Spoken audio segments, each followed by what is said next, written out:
Hey, everybody, welcome to today's first podcast of the day. I anticipate me and Jacob being back here a little later for the second one, but for now, you got me and Matthew It's not a bad combo. doing our industry news and gear reviews episode. There So, we go. yeah, let's Yeah, it'll be good. see who we will have checking in first, whether Facebook or YouTube. Got a new little setup here I'm trying out today, so we'll see how this works. I'm using my laptop too, so we'll Ooh, see. fancy. Yeah. Will on Facebook. Will's our first check-in. Hey, buddy. What's up, Will? Thanks for watching. Thanks for being here, being with us. Got a lot of stuff to talk about today. Yeah, this is one of the most packed show outlines we've had in a while. So lots going on though. And the truth of the matter is, there could be even more, right? Like there's so much, especially more. Well, probably more so on the legislative side, and even today's episode is going to kind of trend sort of into that legislative area a little bit. When normally we cover just like standard industry news in these industry news episodes, but this is important stuff, and we're going to talk about it today. Which specifically I'm referencing the new ATF rule or ruling or rulemaking that they recently submitted to the Federal Register, goes into effect in 120 days regarding personally made or personally manufactured firearms, or ghost guns, or polymer 80 guns, or whatever you want to call them. Yeah, whatever the new. Those are all various things and sometimes different things, but those are terms that are used by a lot of different folks to kind of mean a lot of the same thing sometimes. So, well, let's. Hey, Will, how are you guys doing today? We're doing great. At least I think Matthew's doing good. I'm doing good. I couldn't complain, man. And hello to AJ on YouTube and Dean also on Facebook. Welcome. So yeah, lots to talk about today. It's an important episode, so hope that you will stick around throughout the episode, and let's get after it. In 3, 2, 1. This is the Concealed Carry Podcast, Season 6, Episode 3. And welcome to the Concealed Carry Podcast, brought to you by Mountain Man Medical, part of the concealedcarry.com network of podcasts. Today is Wednesday, April 13th, 2022, as of the recording of this episode. And I am your host, Riley Bowman, joined today by Matthew Marister, Mr. Producer. What's up, man? Doing good, man. Glad to be here. Glad to talk with you about some important news. This is our news and reviews episode, or full name would be the industry news and gear reviews episode, meaning that today we're going to cover some of the more recent industry news that is relevant, that we think you should know or you should hear about. And also later on in the episode, Matthew and I will both provide our own gear reviews of a couple of products. Looking forward to that as well. I think I've got a good one. I don't know. Might not be as interesting, or there may not be as much interest in it by some of our listeners or viewers, but some of you I think will be very intrigued by my pick. And then we'll hear about, I guess, an update from Matthew. I know you've talked about that a little bit before, but we'll see how that's coming. Right. Yeah. Today's episode is sponsored and brought to you by Barrel Block. Barrel Block is, I think, the smartest and safest choice for conducting dry fire practice in your homes, in your offices, in your garages, wherever it is you choose to set up your dry fire dojo. Barrel Block is the way to do that with your live firearm in essentially a safe, inert fashion. The Barrel Block device, by inserting itself through, or by inserting it doesn't insert itself, but by inserting it into the chamber of your firearm, and having it pass all the way through the barrel, not only does it give you a visual indicator that it is blocked, but number two, gives you a blocked chamber that prevents any ammunition or anything from getting into the chamber, into the gun, even if live ammunition were accidentally introduced into the dry fire training environment. And that is key. It also gives, for those of you that care, the barrel block product also provides a striking surface for the striker or firing pin of your gun. It's a cool, innovative, affordably priced product. Again, we think is the way to properly and safely conduct dry fire practice with your live gun in the comfort of your home or wherever you choose to do it. So I encourage you to check out Barrel Block today by going to barrelblock.com. That's Barrel Block with a K, BARRELBLOK.com to pick one up. All right. Very, very affordably priced, available in multiple calibers for most of your common handguns, especially semi-automatic ones. Unfortunately, it's by nature of how the product's designed, it's kind of impossible to have such a product available for revolvers. But fortunately, probably for most of you care primarily about semi-automatics. Also available in 5.56, 223 chamberings for your rifles, your ARs, and so forth. And other calibers will come out here soon too, in fact. So check it out. Barrel Block. That's Barrel Block with a K.com. Also I was going to mention one other thing with that. If you missed it a couple episodes ago, me and Jacob did or maybe it was last week I think it was or the last week before. Jacob and I did an episode about conducting dry fire safely. And we talked about it quite a bit in that episode. So if you missed that, it's a good one to go listen to. Make sure that you're doing the best, conducting the best practices with respect to conducting dry fire safely. Also, today's episode is sponsored by Range Tech Shot Timers. That's my shot timer product of choice. Here's mine right here, or one of mine. I got a couple of them. This is actually a test unit. But Range Tech Shot Timer, it is the most affordably priced, legit shot timer in the market. By that, I mean, you can go get some of these pseudo shot timer products, apps and things that exist on like phones and mobile devices and whatnot, but none of them work as well as a true standalone shot timer device, mostly because of hardware limitations. So the Range Tech Shot Timer is an innovative and unique approach to shot time capturing using this Bluetooth device that connects to the Range Tech Shot Timer app on your mobile device. Available on Android and Apple platforms as well. And all you got to do is connect this via Bluetooth to your device. The device is controlled through the application. It works incredibly well and is affordably priced, allowing you to conduct live fire training and practice very effectively. You can even save your practice data to the cloud and review it later. It's a very, very powerful way of approaching your live fire practice. So really today we're talking about both a dry fire and a live fire product. I should also say that there's also ways to use shot timers in dry fire practice as well. In fact, I encourage that practice even. So pick up a Range Tech Shot Timer today. Again, very affordably priced. Go check it out at rangetechtimer.com. And we appreciate your support of our sponsors that make it possible for us to do this podcast.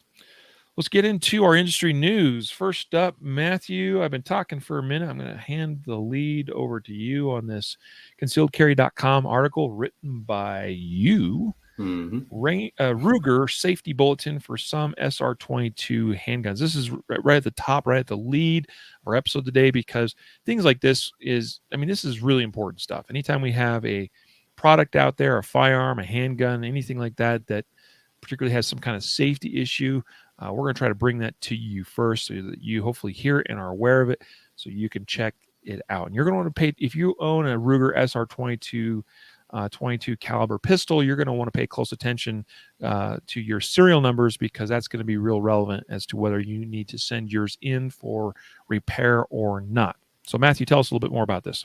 Yeah, just really quickly, if you have a SR22, you might want to check this article. It talks about the how you can identify your serial number. So any serial number 369-40078 or lower including those with the SS serial numbers, are subject to this recall. And basically what happens is there's an issue where I guess the left and right, it says the left and right, a very small number of pistols appear to be affected.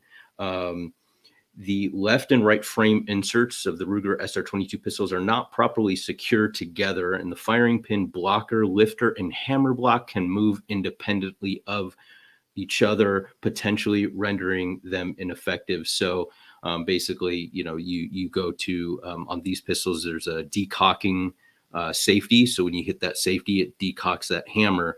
Apparently that might not it might decock it, but the safety block might, or safety pin blocker may not engage and allow a round to go out. That's apparently seems to be a possibility. So that would be a safety issue, of course. So on the website, just make sure if you check out this article, there's a link of how you can contact Ruger, send your pistol in for examination or retrofit, or however they're fixing this. Yeah. So it sounds like, I mean, you gave us a bunch of, fancy engineering speak for what's going on there, but basically it sounds like that on some pistols that exhibit this condition, there may be a condition, a situation where number one, it sounds like it's a problem that is identified by what they refer to as a slack trigger when you shouldn't have a slack trigger.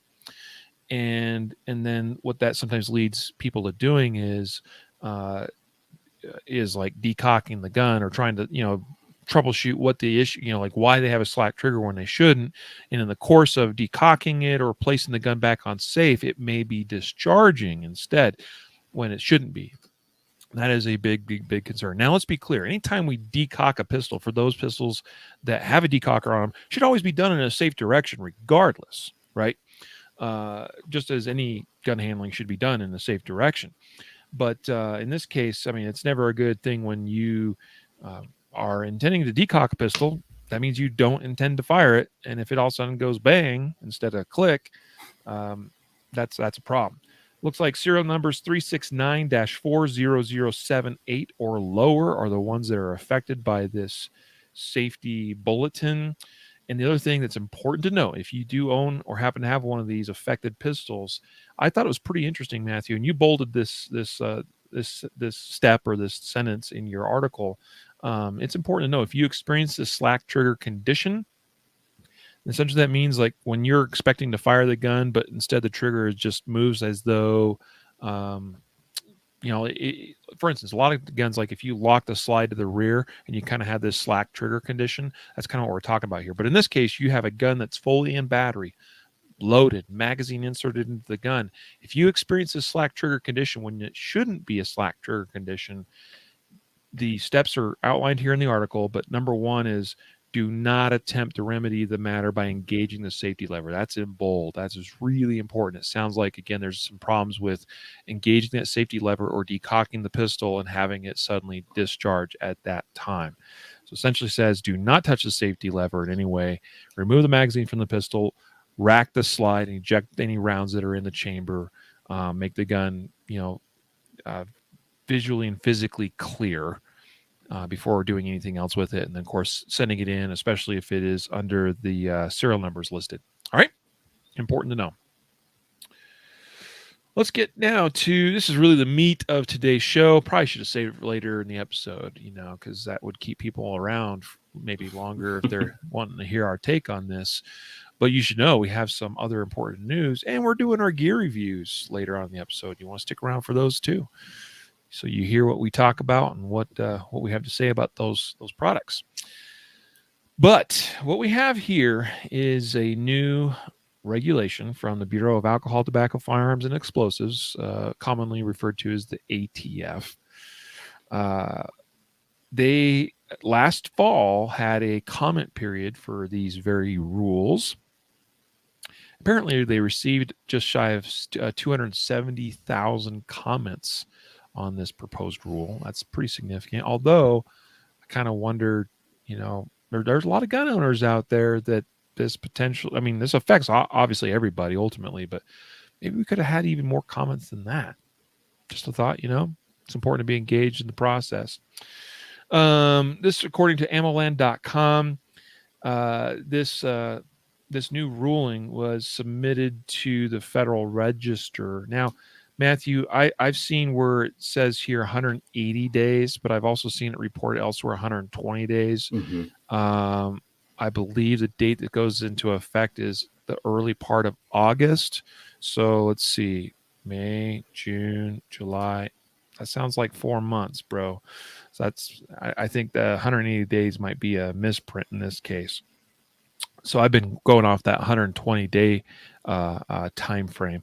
So basically, when you have a federal agency, or even when Congress passes a law and is signed by the president, and things go into the Federal Register, which is where all the laws are collectively published and assembled, from the point that this new rule from the ATF is published, 120 days from now, it'll go into effect.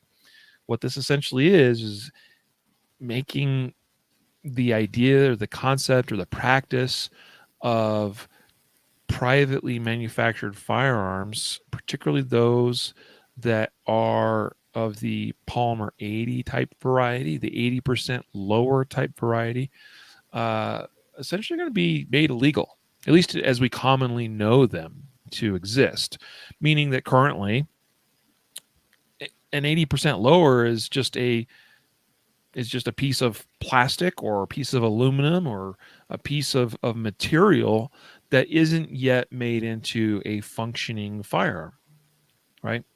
And the idea here being is that it's not a perfectly defined moment in time as a gun's being manufactured, but there's a point when guns are being manufactured, when a frame in particular is being manufactured, and frame is an important word to use. It has an important definition as far as what that is exactly. When that's being manufactured, about the 80% point, once we cross that threshold, that's got to be stamped and identified with a serial number that's recorded, and then of course that's that then from that point forward, as soon as that serial number is stamped on a receiver, is considered a firearm. And now we got to go through a dealer to purchase, right? Or there's got to be paperwork at least involved in purchasing. So 80% lowers or those or 80% receivers that haven't yet crossed that threshold, you buy, you finish the manufacturing process yourself, you turn it into a functioning firearm, and voila, away you go. Perfectly legal to do. It's been a thing in this country for pretty much all of recorded time that private citizens, private individuals can manufacture a firearm of their own make for their own private purposes, right? And even as today's law currently stands, you make a firearm for your own use. You can do that as much as you want. You can make as many of them as you want. You just can't make them with the intent of distributing them, or with the intent of selling them, or with the intent of making money from them. Okay, so this is a completely legal thing. Now, we're just in a time and a day and an age when technology has made it so much easier and practical, right?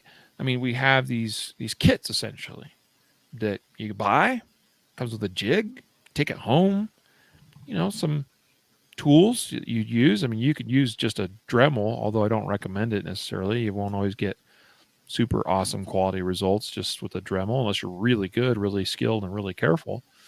I've been involved in the manufacture of one of these and used a drill press and essentially the equivalent of a mill, which made it a lot easier to do in a precise fashion and get a quality product at the end. I've seen some images of like Polymer 80 guns, Matthew, that just look terrible. That people have just hacked on. Look like they cut them with a. In fact, I remember coming across one that a guy posted an image of, and he basically cut all the excess material off with a utility knife, just little by little. I mean, it just looked hacked up. Just terrible. And so uh, just because you buy one of these kits and go to town making one does not mean you're going to make a quality firearm. It does not mean it's going to work or function as it should or reliably even. And I'll say even the one that I manufactured um, is not 100% reliable. And it's a strange thing because I've worked on it considerably and tried to troubleshoot and haven't yet quite identified what it is because it's so intermittent that I can't quite nail down what the variable is, the common variable that's leading to the malfunction. It's kind of irritating and frustrating. And that's, I was very, very careful when it was made and did, I think, a pretty awesome job. But it's a homemade gun essentially, right? And yes, that was made for my personal use. Okay, just so you know, and I still have it in possession now, and you all know what I got. Well, at least one thing. So this is established. So basically, these types of things are going to be required to be serialized in order for them to be sold, and that means they also have to be sold through federally licensed dealers. It means that you'll have to fill out an ATF form 4473 each time you buy one of these. This is ridiculous. Now, there's also some thought too that this is going to be extended or has the potential to be extended to requiring serialization of other components. I've heard some whisperings about upper receivers on AR-15s being required to be a serialized part and so forth. Very, very concerning, at least in terms of an infringement upon law-abiding citizens' rights. The argument, of course, is that these ghost guns are being taken advantage of and being manufactured by criminals and then used in the commission of crimes at an alarming rate. Now, I'm not going to deny that that is a thing. And I have seen legit reporting on crimes committed where it was mentioned. Like sometimes I see things reported and I'm like, oh, I don't know if I believe that or not. But I've seen some news reports and stories out there of various criminals that were caught in the commission of a crime, and guns were seized, and police reported one of them or some of them as being a ghost gun, and there's an image of the confiscated gun, and yeah, sure enough, it's essentially a Palmer 80 or similar type gun that the criminal has in possession. So I'm not going to deny that that it's happening.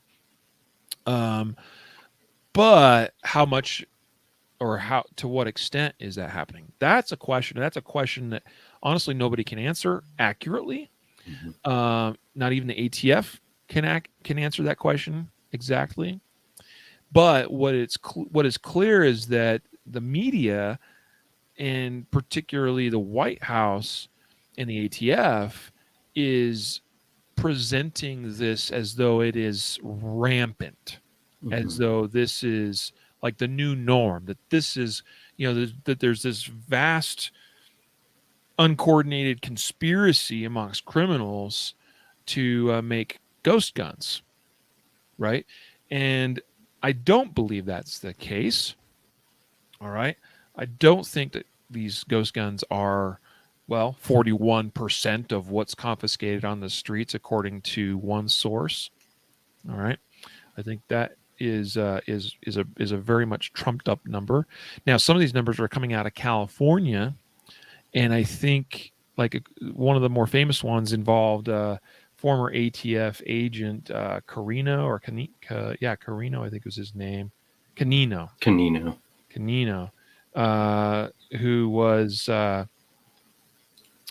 what was his actual title? Apparently, you see, former special agent in charge of the ATF's Los Angeles Field Division, Carlos A. Canino, says this is according to another article on AMMOLand.com called "Not Even ATF Can Verify ATF's Ghost Gun Claims," and it said that he can be credited for jumpstarting the war on homemade firearms because it's known that he, in talking with an anti-gun organization, talked about the prevalence of homemade firearms in California, and he referenced and said, actually, the real numbers of ghost guns being seized on the streets is much higher. 41%, or almost half our cases we're coming across, are these ghost guns.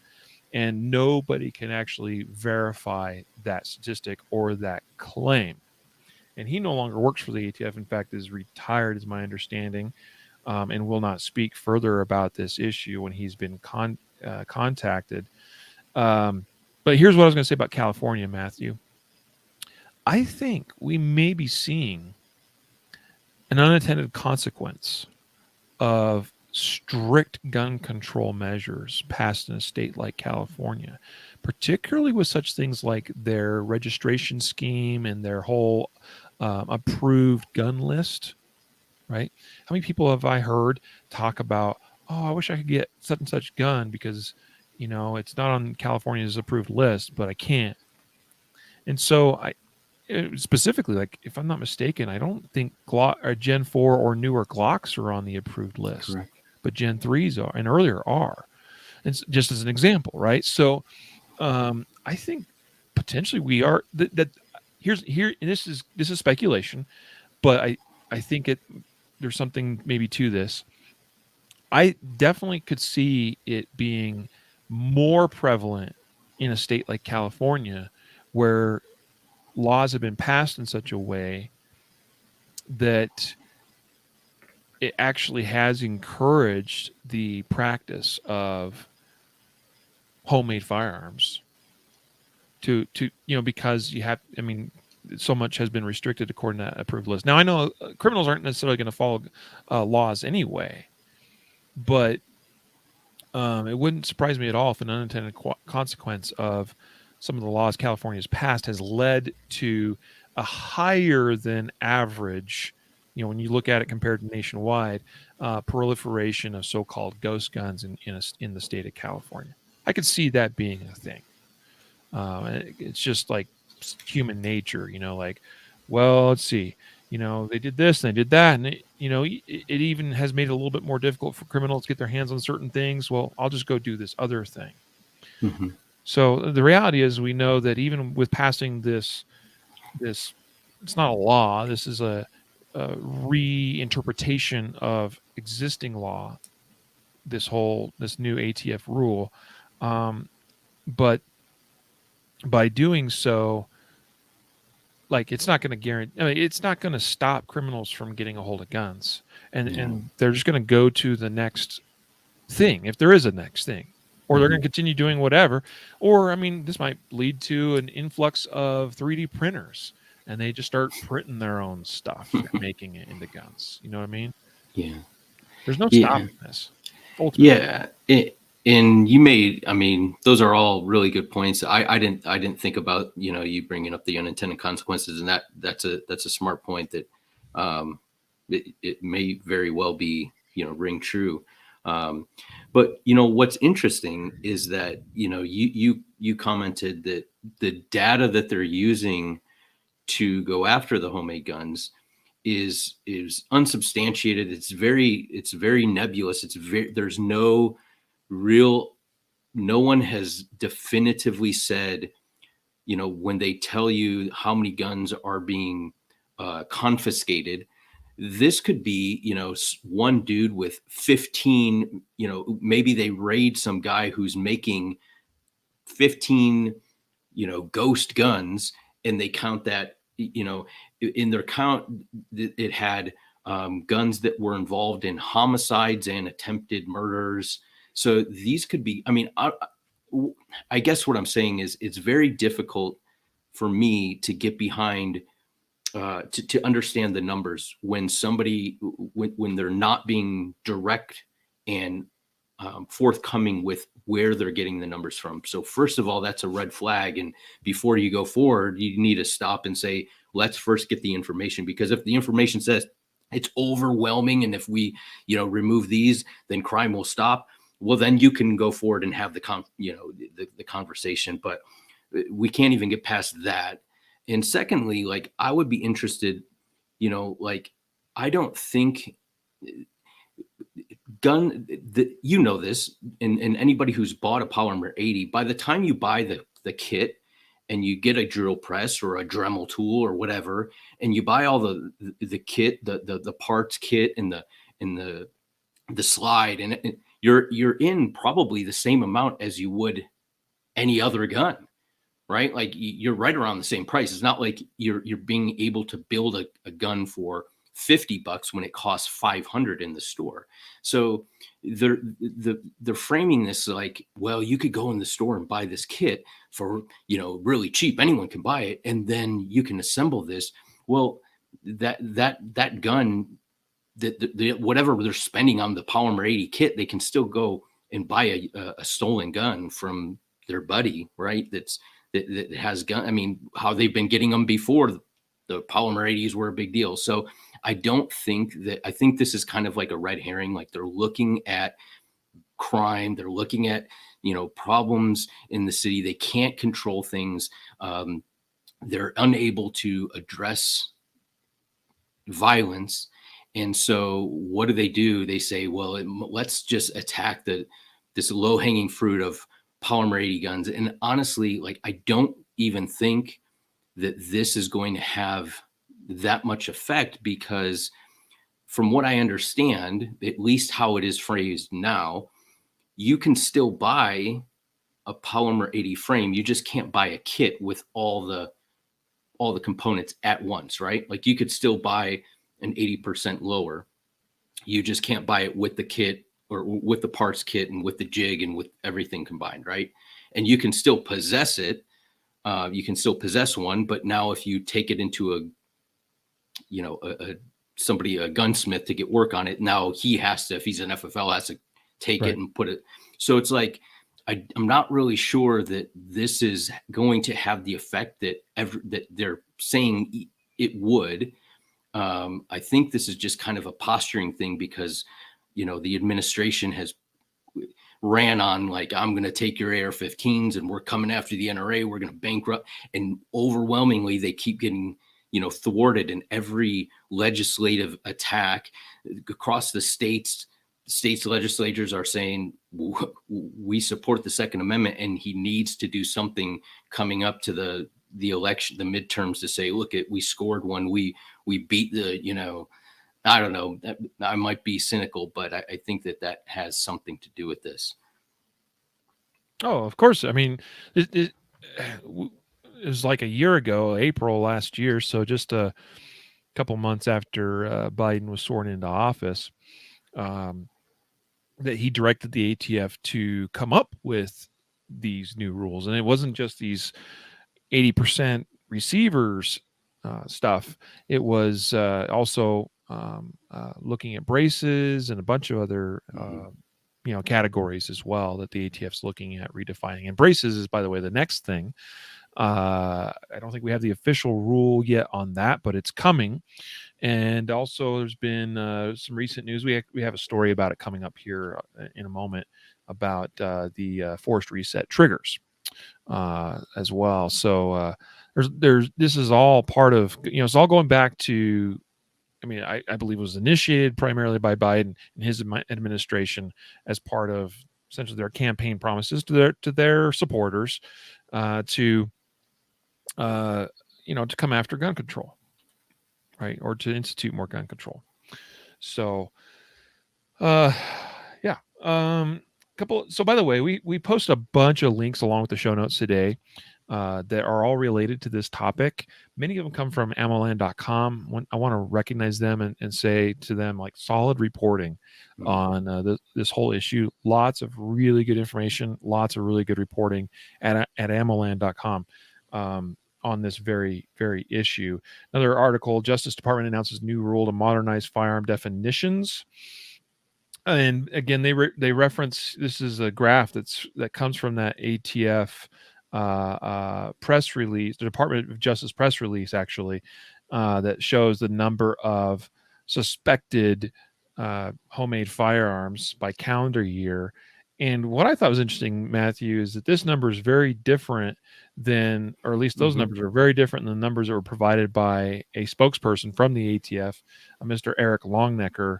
When he was asked directly, he provided a very different look, right, numbers wise. So basically, ATF can't even properly source or provide sourcing or back up information that's been published elsewhere with respect to like what is the true number of so-called privately manufactured firearms or privately made firearms or ghost guns being picked up by law enforcement on crime scenes across America and then submitted to the ATF for tracing.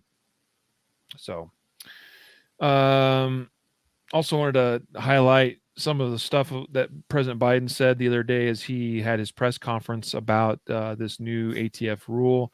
Number one, it's kind of humorous that he couldn't refer to ATF consistently as ATF. He frequently referred to the ATF as AFT, which is funny because that's already been a thing within the gun community, like sort of like a code word that like that's, we often refer to ATF as AFT as sort of a way of avoiding being picked up by bots and search engine optimization and so forth. So I thought that was kind of funny.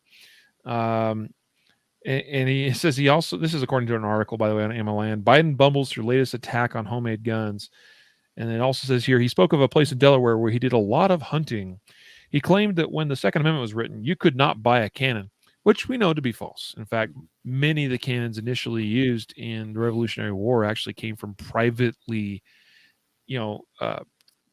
from private companies and organizations and people and individuals, privateers, ship owners, et cetera, et cetera. There's nothing could be further from the truth that you couldn't buy a cannon in 1776 or 1791. Okay. So, yeah, good to know your facts on such stuff. Apparently, also, Biden noted that part of the new rules would be a requirement that gun dealers add serial numbers to privately made firearms they bought from others. Biden is apparently unaware of the fact that privately made firearms may not be sold under most circumstances. I already talked about that earlier about how you may make your own firearm for your own personal use and enjoyment and may not make it to sell, may not make it to distribute, may not make it to profit from.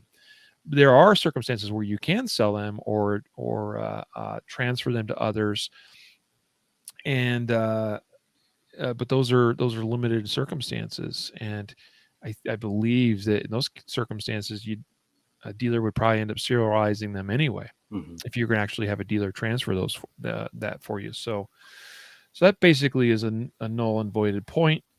Finally, a couple more things here, a couple other articles we have posted. Again, you can go read all these for yourself. There's actually a pretty interesting article from Vice News. Vice sometimes surprises me, and as far as how good they do with their reporting, and of course, sometimes they disappoint me with how poorly they do. I mean, the poorly side of things doesn't necessarily surprise me a lot of times, but it's more expected. But this is a pretty good article. And they're basically quoting, including from former chief of the ATF's firearms technology branch, Rick Vasquez. They're quoting from him saying how this new ATF ruling is not going to have any effect on reducing violent crime in America, or the proliferation of arms amongst criminals. So pretty interesting stuff there. Again, you can go check out that article. I think there's some pretty solid points made in that article. And then finally, and I got an article here that's called New Gun Buyers Not Buying Gun Control. I think this is particularly relevant because we just added a bunch of new gun owners over the last couple of years. And basically what this is saying, including referencing a National Opinion Research Center poll or survey, that even the newest gun owners, which are more widely demographically diverse than any previous time, essentially amongst gun owners, that essentially their views align quite well with other gun owners, even though they're demographically very different. They may even be very different on a lot of other political issues, but they're essentially the survey is suggesting that on gun-related issues, these new gun owners are aligning very similarly to already existing gun owners, and that's pretty interesting to read. So that's an interesting article. Also, you can go read. And now it's another one from AMLand.com. Yeah, I think that last one you mentioned about the demographics is something that the politicians on either side are not. They have a blind spot to it because guns traditionally have been a Republican Democrat issue, right? And with all the violence that happened with the Even though lockdowns, Republicans have sold us out too right? Of themselves. course, Let's be clear on that. I'm not saying that, But I understand what you're saying. That but on a traditional, platform basis, yeah, right? correct. On a platform basis, individually, Republicans are just as bad as Democrats and all the other acts that you have in there. But traditionally, right? But what I'm saying is that, you know, we've shifted from the idea, and they're still holding on to this idea that like gun owners are, you know, living in a trailer in West Virginia and they're all, you know, hillbillies, and that's the only people who own guns. Or maybe you hunt, and you hear this over and over. I support the Second Amendment. I'm a hunter. Well, guess what? Like, some people don't hunt. I don't hunt. A lot of gun owners don't hunt. They have a firearm for self-defense, and it doesn't matter if they're a Republican or a Democrat or anything. They want to be able to defend themselves, and they've seen the inability of law enforcement or unwillingness in whatever, however you look at it, to defend them. And they say, I want to be able to defend myself. I want to, you know, and so that is a non-party issue. And so I think that they're losing the control of that issue now. And it's gone into, you know, a sweeping universal message of, yeah, guns are important because the government is taking rights away at an astounding, you know, or willing to, and we see it all over the world. And I think people are just waking up to it, and it scares them. And so, you know, Yeah. You know what's interesting? And I need to do a little digging on this and see if there's more data on this. But hunting or hunters is not what's driving the firearm industry at this current time. mm-hmm.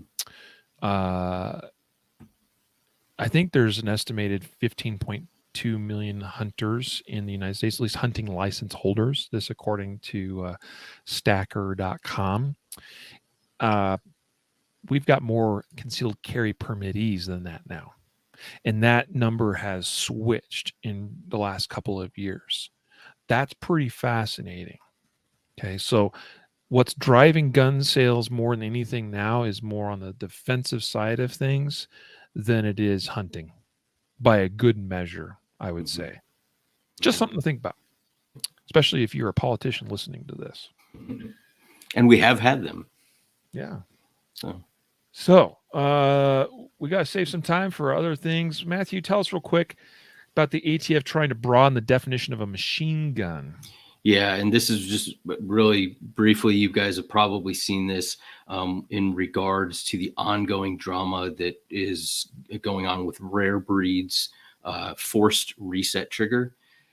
The ATF is governing by definition right now, and by changing the definition can outright make certain classes of components, or maybe a complete firearm in cases, recategorize that into in this case, a machine gun. So they're categorizing this forced reset trigger and saying that by the new definition or the interpretation, what they're saying is that it doesn't require individual presses of the trigger to fire successive rounds, and therefore they've interpreted it as a machine gun, and then therefore it would need you would need to get a license, right, for that, and pay your tax. You'd have to go through the NFA process, right, through the NFA, just like if you had a suppressor or wanted to buy a completely fully automatic machine. And even that, you can't do it on newly manufactured machine guns. Right. So after 1986. So yes, this basically makes forced reset triggers illegal. Period. Mm-hmm. The only people to be able to possess one would be Class 3 dealers, properly licensed dealers. Right. Sorry, I keep interrupting you. No. I mean, that's the wrap up. I mean, it's the ATF stepping in again, and we see this. There's no, they can't get this passed legislatively, and so this is how they're going to attack the Second Amendment. Yeah. I think this one has the greatest chance of being. Well, I think the last thing we're talking about, okay, regarding the 80% receivers, is going to be challenged. Oh, And sure. in fact, the Firearms Policy Coalition has already, made it clear that they are intent on suing and are looking for plaintiffs to take that case too. This machine gun thing has the greatest chance, I think, of dismissal by a court, simply because, like, the ATF, in order to make these forced reset triggers not comply with the current definition, they got to change the definition. The Mm-hmm. definition for the longest time, one of the critical, like, key points of what a machine gun is that the gun fires more than one round for one action of the trigger. Okay. So, like, machine gun, you press trigger once, you get multiple bullets, right? The idea behind these forced reset triggers and other similar triggers is that there's really got to be two actions that take place to get more than one round, right? So the trigger's got to go back and the trigger's got to go forward. And if you read the language, it's pretty clear that it's action of, like, a trigger, not the action of what you are doing, the finger's doing, right?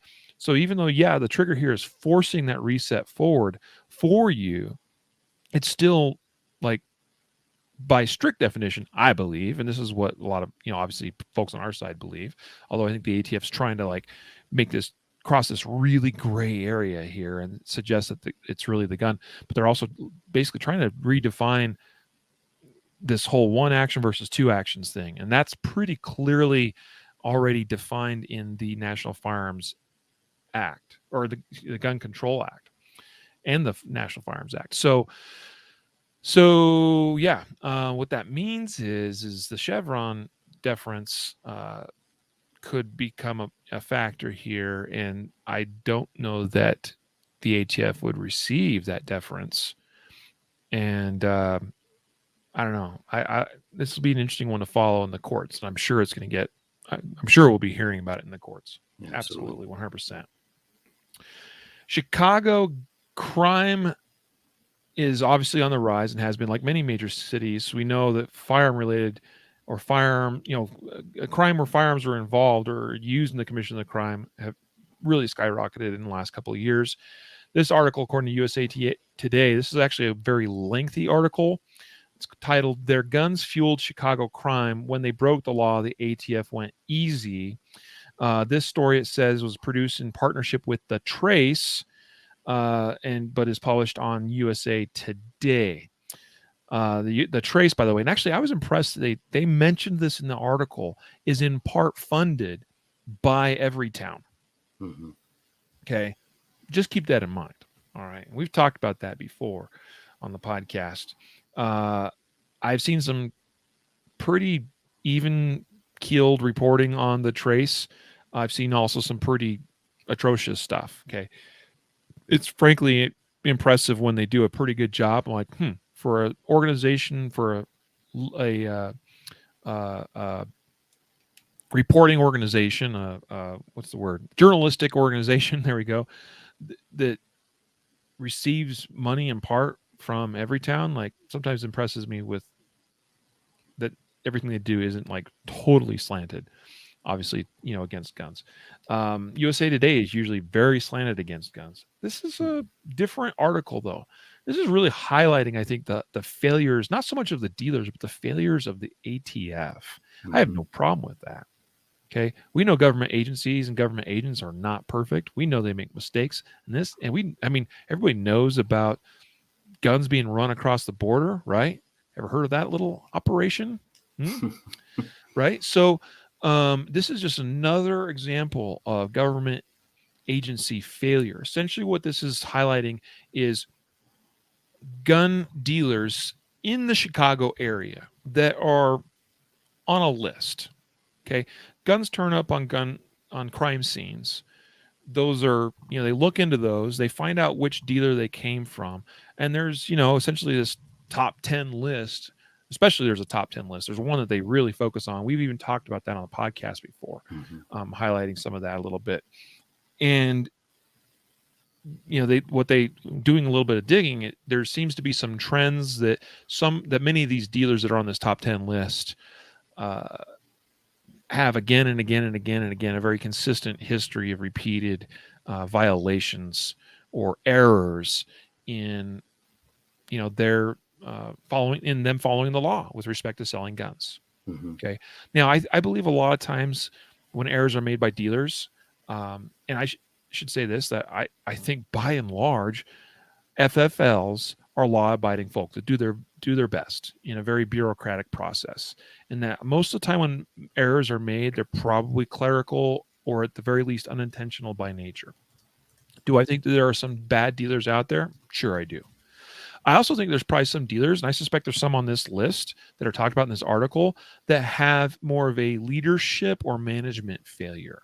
He even talks a little bit about how like there's different employees involved at one particular dealer, and that there may have been some problems and inconsistencies with how gun transactions were handled because of the nature of these different employees being involved. And that was part of the ATF's reasoning on why they didn't proceed with further action against that dealer, because it was a failure of multiple different employees. Well, I still look at that as being a failure because that's a management failure on the part of that gun dealer, that FFL. Like, you got to make sure your employees are trained and that they're trained consistently and that they know how to do their job properly. That's important too. Mm-hmm. But really, again, if we break down this article, again, it's very lengthy. I don't have a lot of time to go any further into this. But I think it highlights some big problems with an agency like the ATF, right? They're coming down hard on us on stuff like this whole 80% receiver deal. But meanwhile, when there's legitimate issues perpetuated by crappy dealers, crappy whether they are intentionally breaking laws or crappy because they unintentionally break them repeatedly and fail to actually correct their actions, the ATF goes light on them and allows things to slide that shouldn't. And we see repeated violations over years and years and sometimes decades from the same dealers. This sounds like a problem, and it sounds like it rests fully on the shoulders of the ATF. Mm-hmm. Yeah.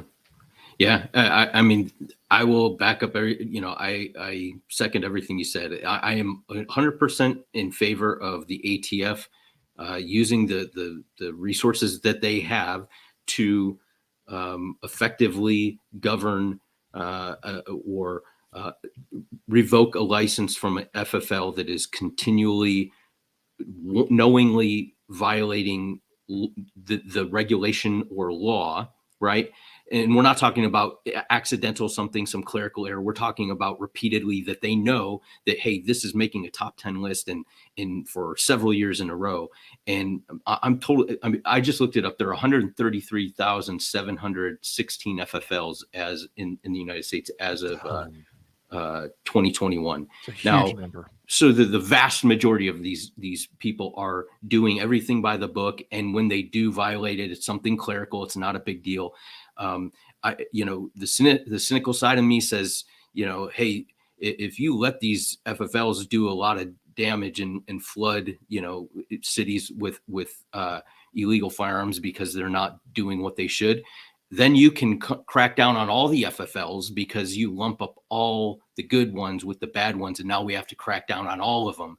And just like with the gun owners, you're cracking down on all these FFLs, impugning, FFLs in general because you're letting a small minority do illegal stuff repeatedly and not correcting it. And I thought this was a pretty telling article, especially coming from the sources it did, or the site it did. Yeah. I thought there was one story in particular that was interesting in here, and I don't think it's interesting. Like, whether the dealer was intentionally doing this or not, I think that's hard to say or hard to prove. And I think that's kind of also what the ATF was suggesting here, that willful intent is hard to prove, and that's true.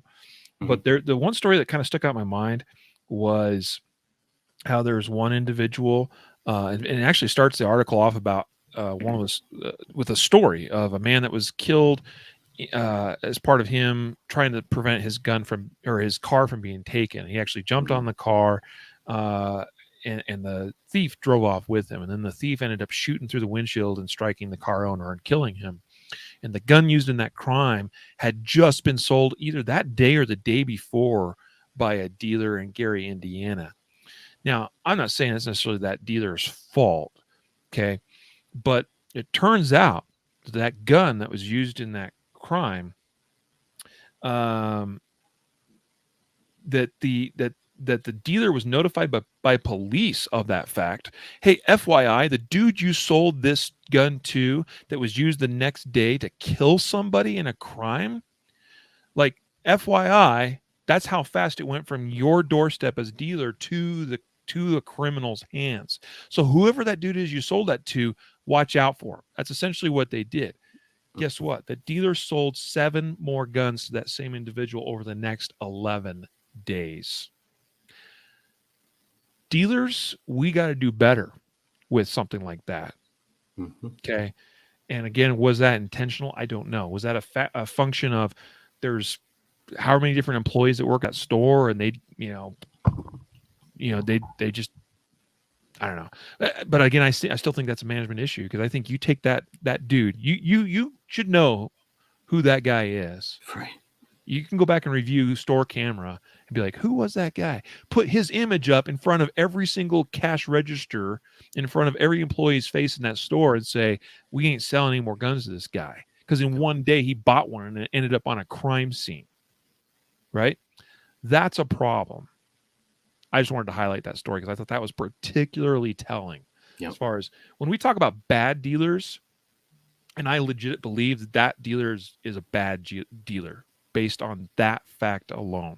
Again, whether intentional or not, I'm not saying, but they're bad if at the very least they fail on the management side of educating their employees to watch out for a particular individual and not sell him another gun. That's a management failure at the very least, and that's a problem. Right on. Agreed. ConcealedCarry.com. Our own Matthew Marister reporting.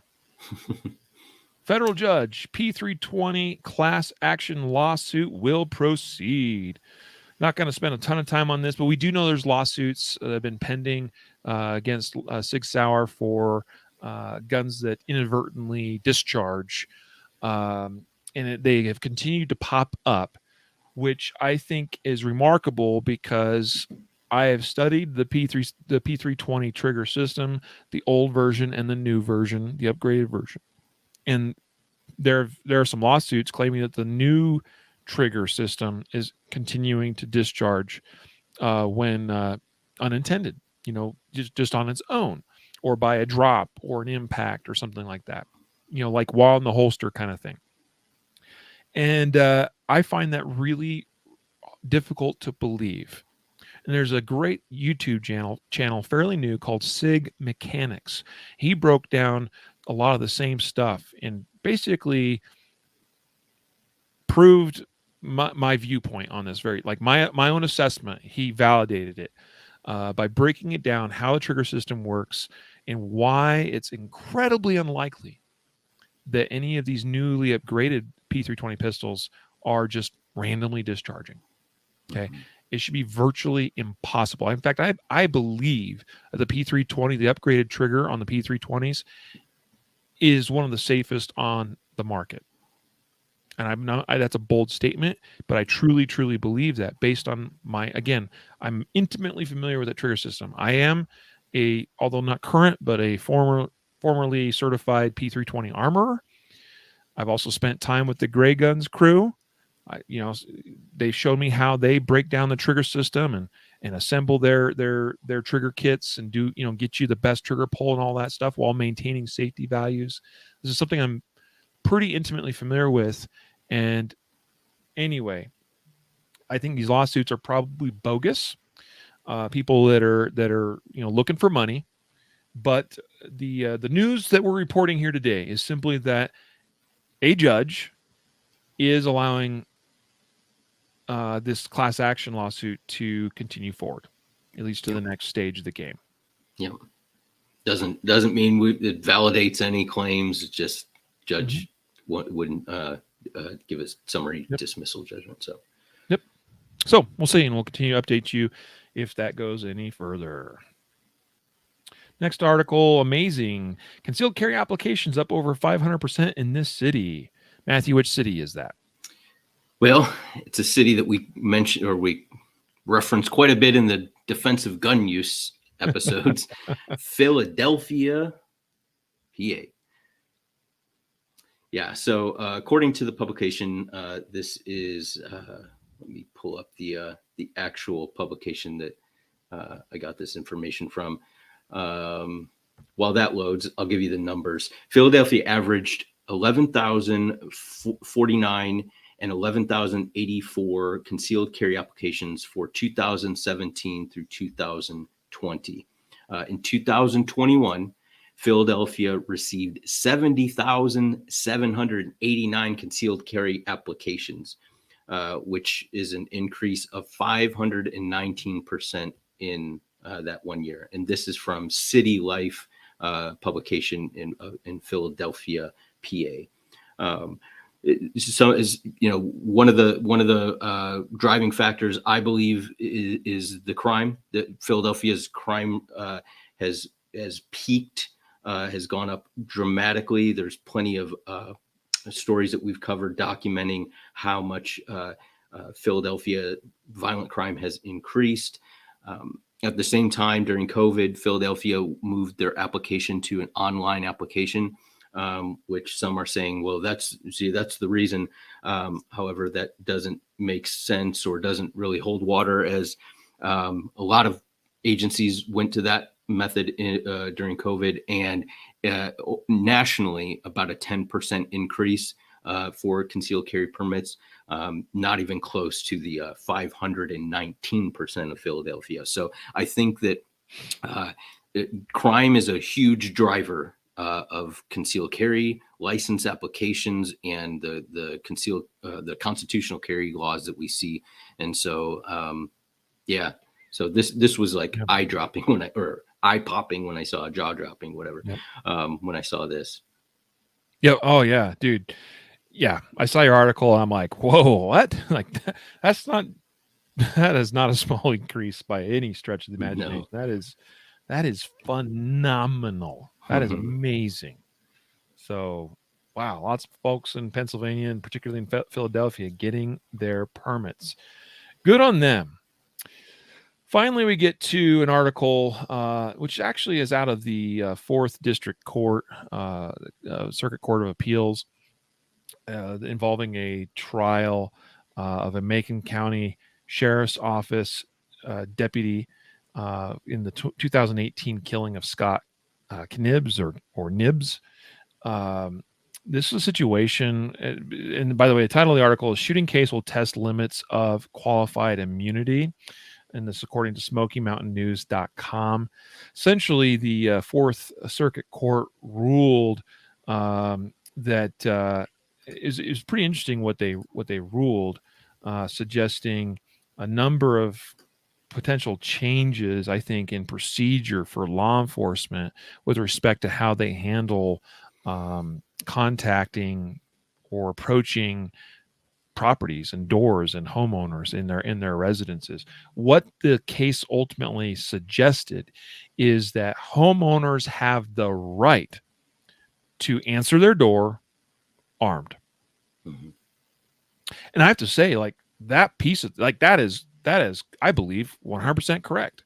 Now, I'm not saying it's necessarily always the smartest tactical decision, because of some of the ramifications that, the consequences that can occur by going right to the door with a gun in hand. But you have it's sort of like an open carry versus concealed carry thing. I think one of those is a smarter tactical choice than another.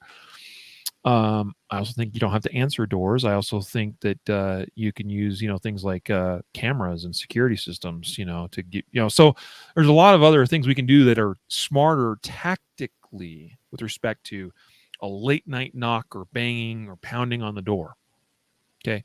But the right here was reaffirmed and established that you, as the homeowner, under the 4th Amendment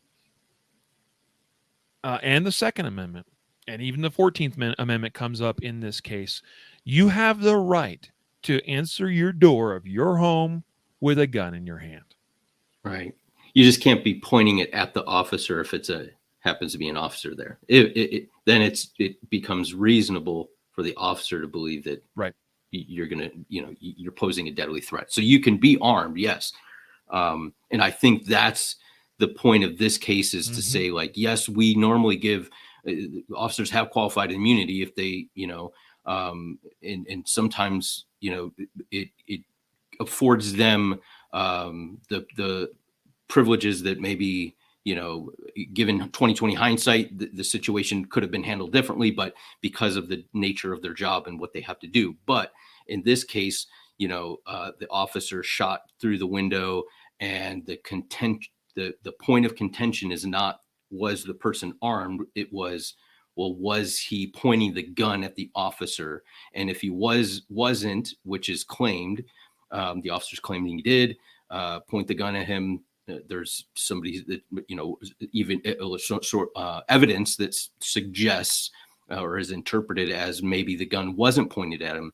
And so therefore he shouldn't have qualified immunity, because he should be able to open the door and just have a gun at his side or whatever. And so if that's the case, then yeah, a jury should look at the evidence and be able to determine, hey, we side with this or that. And so I'm all good with it.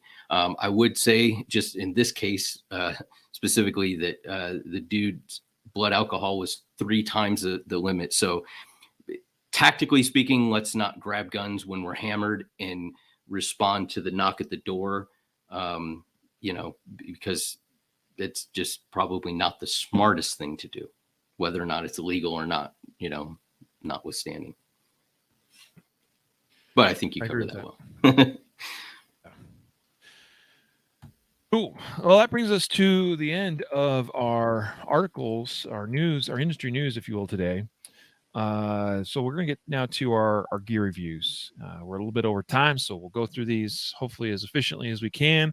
I'm going to let Matthew go first and share with us his product review in today's episode.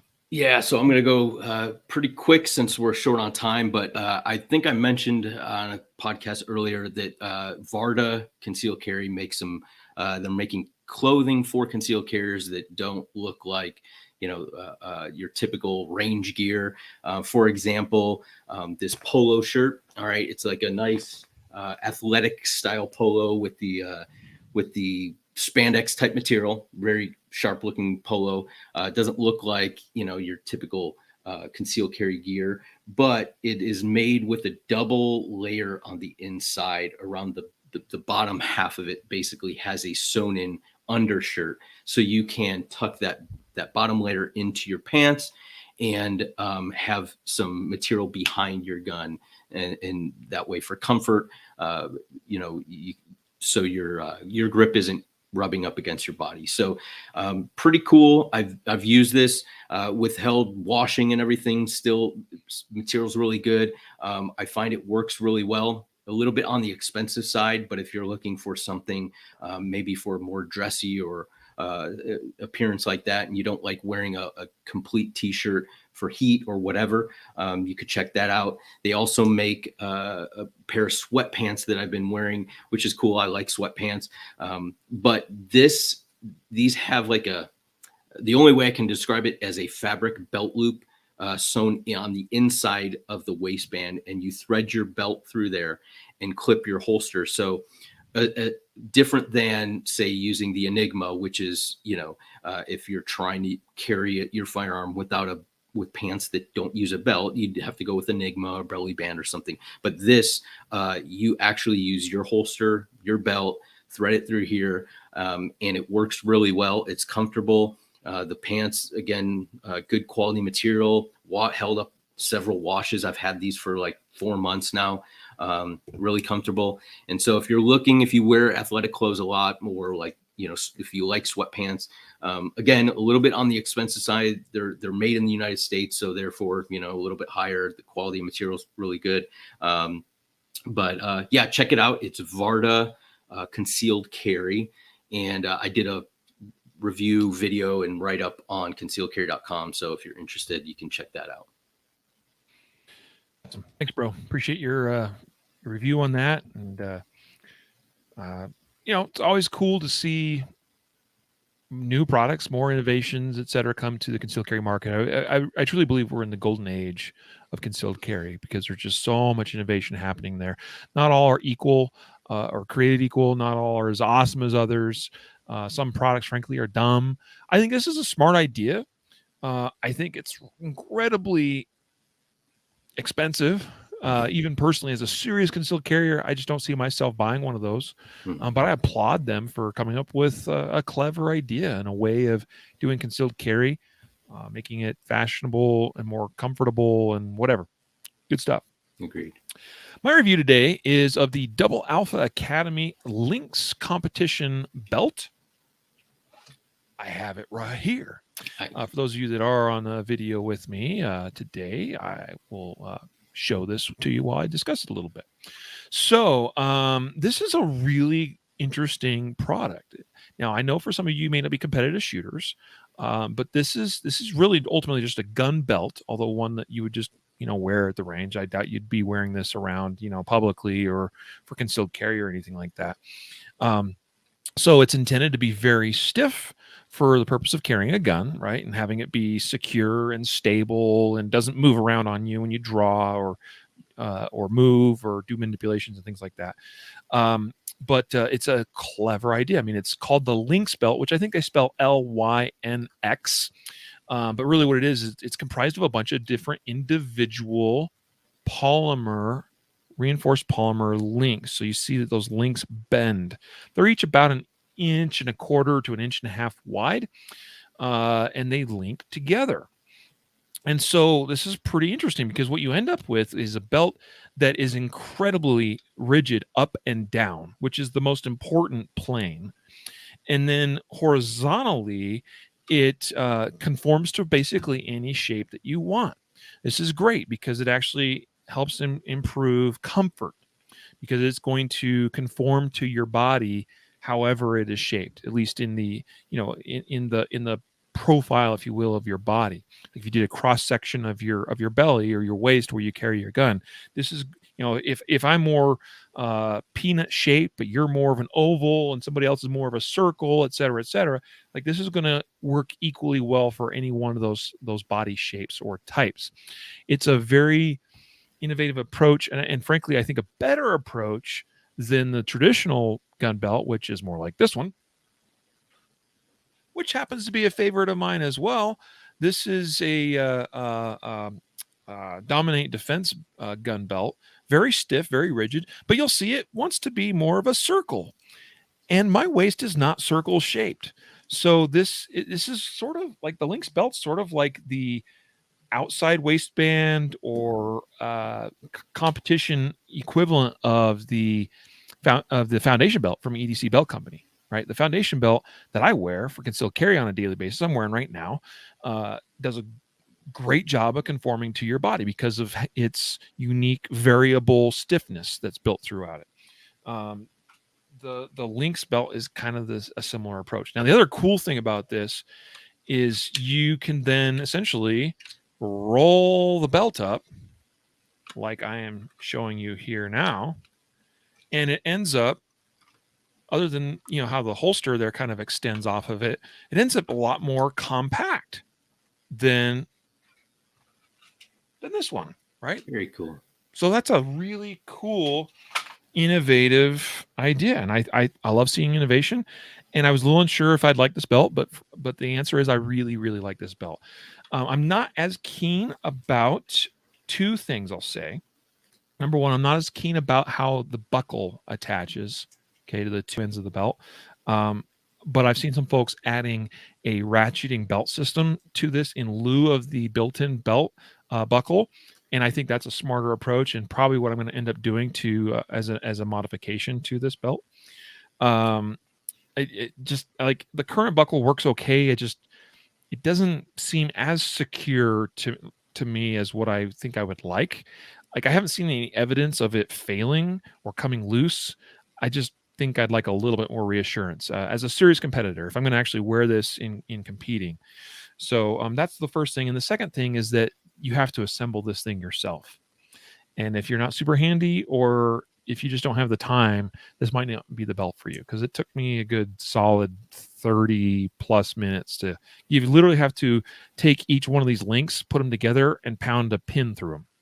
Okay. And part of the reason for that, I understand, is the fact that when you order this, you put in your waist size, and they're going to send you the exact number of links that you need for your waist size.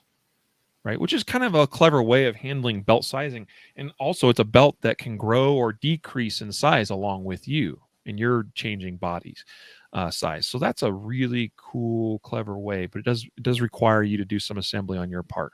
So that's probably my two big knocks against it. But other than that, it is a solid product, and really like it. That's the Double Alpha Academy Lynx Competition Belt. Very cool, man. Very cool. So we need to let you all go now at this time. But before we do, we've got to announce our weekly podcast giveaway winner. This week, what are we giving away, Matthew? We're giving away that 2A Defender t-shirt. Oh, 2A Defender t-shirt. This will be, of course, in whatever size the person says they need. And as a reminder, when we contact you, if you're a winner, you need to respond within, 72 hours to make sure you claim your winnings, your prize. So just a heads up there, watch your email inboxes. If you signed up for the giveaway, that's where you'll be contacted. Next week, what are we giving away as part of the giveaway? We're giving away one of those awesome barrel blocks that you were talking about. So barrel block, free barrel block in the caliber of your choice, I presume? Yes. Cool. Folks, don't forget the place and the way you sign up for the podcast is by going to concealedcarry.com/podcast prize. Fill out a couple little boxes of information, fill it out, and sign up, and bam, you're in the sign up or in the giveaway for the week. But you do need to do it each week if you want to be included in this next week's giveaway. So go to concealedcarry.com/podcast prize each week and sign up. Don't forget. And also know that if you share with friends and family, if you share that, you can generate a share link and share that, you'll get extra entries each time one of your folks, one of your friends or family or coworkers or whomever sign up as well, you'll get extra entries. So good little tidbit there. Who is our winner this week? The winner this week is Jake from State Farm. Jake from State Farm. No, Jake R. Jake R. You're the lucky winner. Congrats, Jake R. Awesome. We'll make sure that we get that shirt sent over to you, Jake. So with that, guys, thanks again for supporting our podcast. A reminder of today's episode sponsors, Barrel Block with a K.com, and Range Tech Shot Timers, which can be found at rangetechtimer.com. So until next time, in fact, here in a little bit, Jacob and I believe, will be on again for today's second episode that we'll be recording. And so until then, a reminder to train right, train safe, or train right, train often, and train safe, so you can fight hard, fight fast, and fight true. Take care.